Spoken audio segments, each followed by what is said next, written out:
afternoon, students. Welcome to your political science class. I am Shomi Banerjee and I'll be taking your political science. Okay. So, as the subject is absolutely new for us, at first we will get to know something about the subject itself. Okay. So, what is political science? Political science is a broader concept of social science. Okay. The word political science is occasionally known as politology. What is it known as? It is known as politology.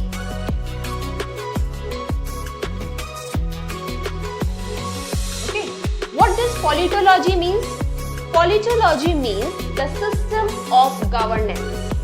Or you can also say that political science, it basically focuses on the theories and the practices of the government at the local level, at the state level, at national level and also at international level. Okay? And students, in class 11, you will be having two books for your political science. One is the Indian Constitution at Work and second is Political Theory. Okay. Today, I am going to begin with the first chapter from the book Indian Constitution at Work. Okay. So, do you know what is the name of the first chapter of your book? It is the Constitution. Okay. We are going to do a detailed study about the Indian Constitution today. So, what is a Constitution? Constitution is a set of rules that are accepted by the people living in a particular state. Now, a constitution can be a written constitution or it can also be an unwritten constitution. Okay. So, what are the needs for having a constitution or why do we need a constitution? First of all, we need a constitution to develop a mutual trust and assurance among the citizens. Okay, how does it develop a sense of mutual trust and assurance among the people? Actually, when a single constitution runs the whole country, okay, or when the citizens of a particular country is bound by a single constitution, somewhere the constitution maintains an equality and balance among the citizens. Okay, not only that, the constitution also helps to maintain peace and harmony in the society.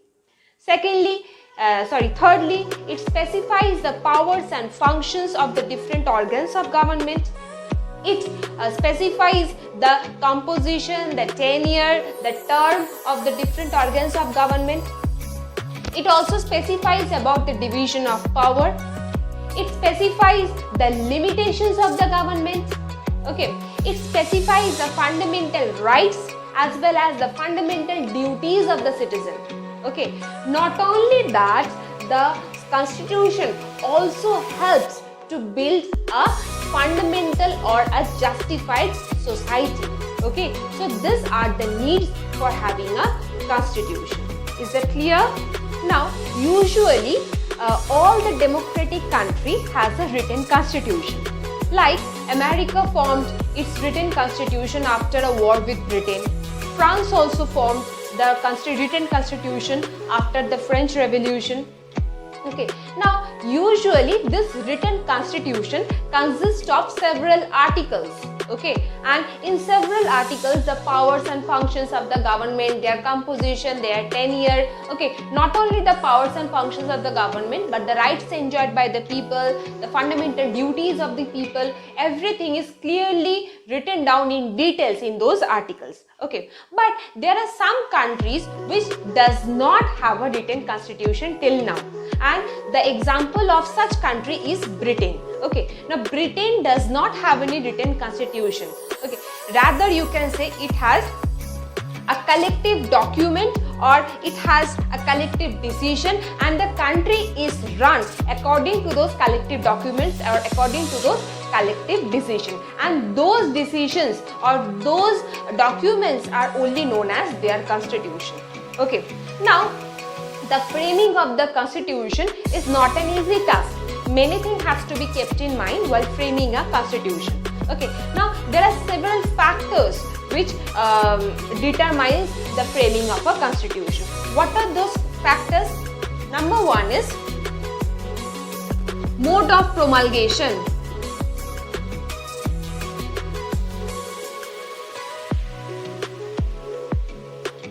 This is first factor which determines the framing of the constitution.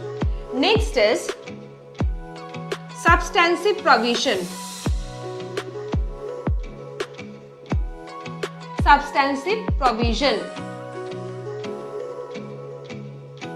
Third is institutional design.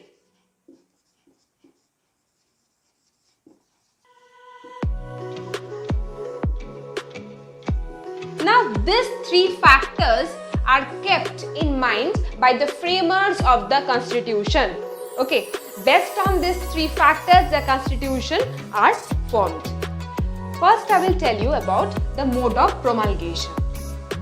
Actually, mode of promulgation, it refers to the way the constitution came into being, or it refers to the way the constitution came into existence. Actually, in many of the countries, the constitution was crafted by military dictator or by unpopular leader. Okay, and the constitution was not accepted well by the people. In fact, in many of the countries, there were referendums before the constitution came into existence. But in case of India, nothing sort of that happened. The Indian constitution was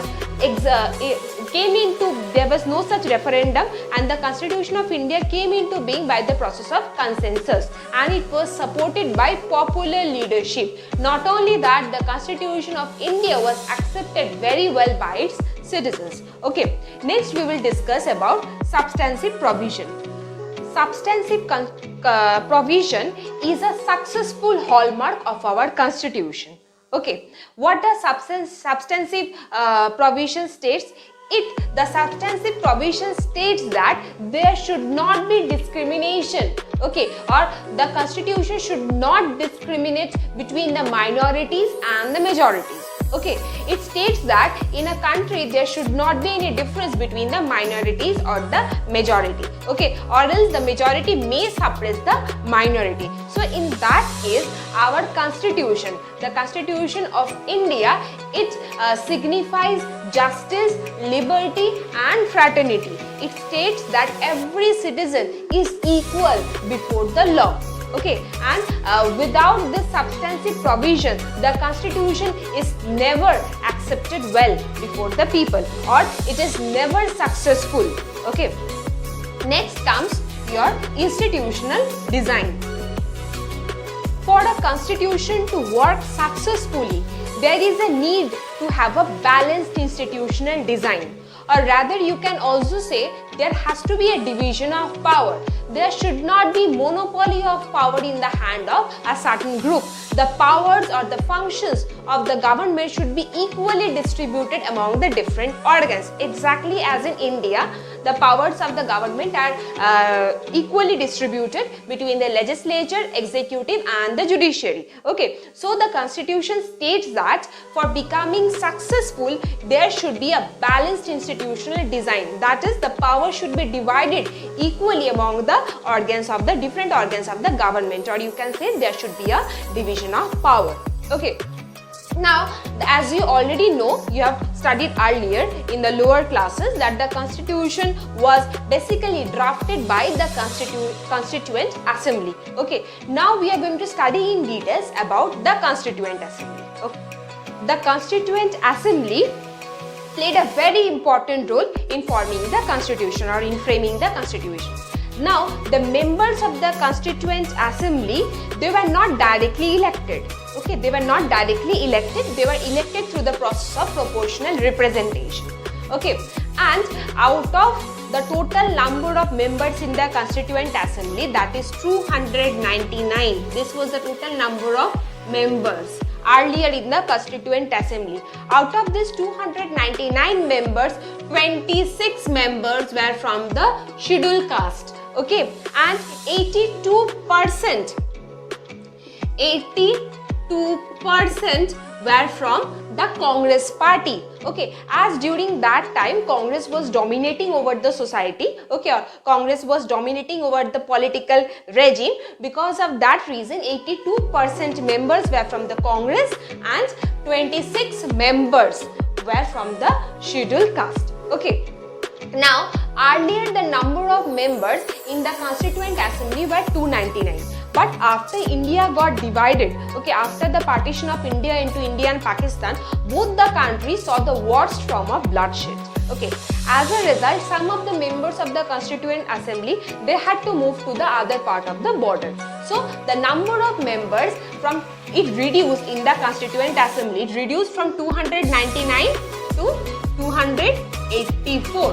Okay, so this became the final number of members in the Constituent Assembly.